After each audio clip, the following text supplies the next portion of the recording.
I'd like to review the scalping technique that I use. This is on a 30-minute chart. What you're looking at is the euro dollar. This is a 30-minute chart. And here we've got a clear level of consolidation. What I'm looking for is a breakout. Now there's a couple of different techniques that I can use. First of all, the scalping technique and then the breakout technique. On this pair, the euro dollar, we got a candle that closed above this consolidation range, giving me the breakout technique. But the breakout technique will come with a larger stop loss in most cases. So I'm looking to minimize that stop loss, and I'll show you how I do that. What I do is I leave the entry alone. My normal technique for a breakout calls for an entry as the high is being taken out after I've identified and confirmed the breakout on the 1-hour chart. But what I do to minimize the stop loss is let the move occur, let the entry occur, and let it move up a ways, because we can see that price has already moved a considerable amount already at this point. It's due for some kind of a pullback. At least people are going to sell off and take some profits at this point. Nobody knows for sure if price is actually going to come up to this old resistance here at 31.58, right? So some people are taking some profits. I wait for that pullback that you see right there. Now I wait for that Tech 1 candle pattern. The Tech 1 candle pattern is reviewed in my trading manuals, but here is that Tech 1 candle pattern. That's my entry. Now what I've done is, rather than get in on the breakout and look for support as a potential area to identify the stop loss, that's not to say that I'm going to use this low here as a stop loss if I got in on this breakout. But what I'm saying is technically the support level is here in price. So anything can occur on this breakout as a pullback.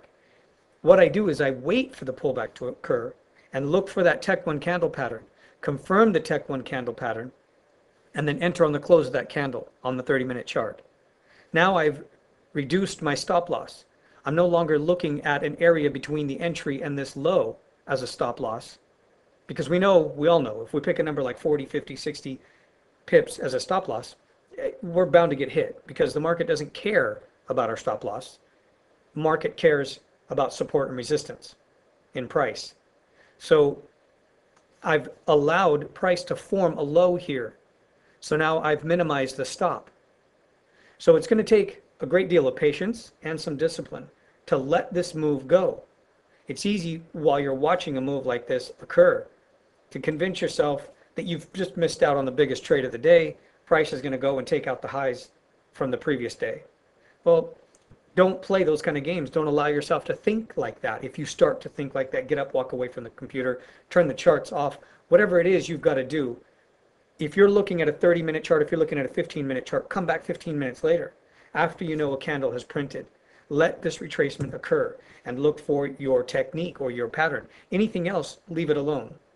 That's what I do. I'm just going to wait for my specific trading strategy to develop. Everything else I'm going to leave alone. The rest of the stuff I'll watch, and I'll be identifying potential levels, support and resistance levels, watching how the market's reacting, watching how traders are reacting to the news. A lot of things can occur even when you're not trading. So it takes just as much effort to identify a trade that isn't going to work as it does to identify a trade that will work. Here's my entry. Remember, I get a break out of this consolidation range. I get this pullback. That's where we use the Tech 1. We use the Tech 1 in 2 different locations. This is the second location, and that's our payoff. And of course, price continues to trend. Now, I want to show you compared to the pound dollar. Now, this is the pound dollar. This is a 30-minute chart. This is the same candle that occurred on the euro dollar that gave me that Tech 1 candle pattern for the entry. The problem with this one was it was inside of consolidation. I'll tighten up the screen a little, and you can see this consolidation range. We're just bouncing off of these highs and lows, even from this previous swing here. Everything is just inside of this range. So with a pair that is inside of consolidation, we know that consolidation is usually no clear trend direction. So price is going to move around without any clarity. There's not going to be a lot of momentum. People are going to take small pieces of whatever activity is taking place. This one didn't have the momentum to move the way the euro dollar did.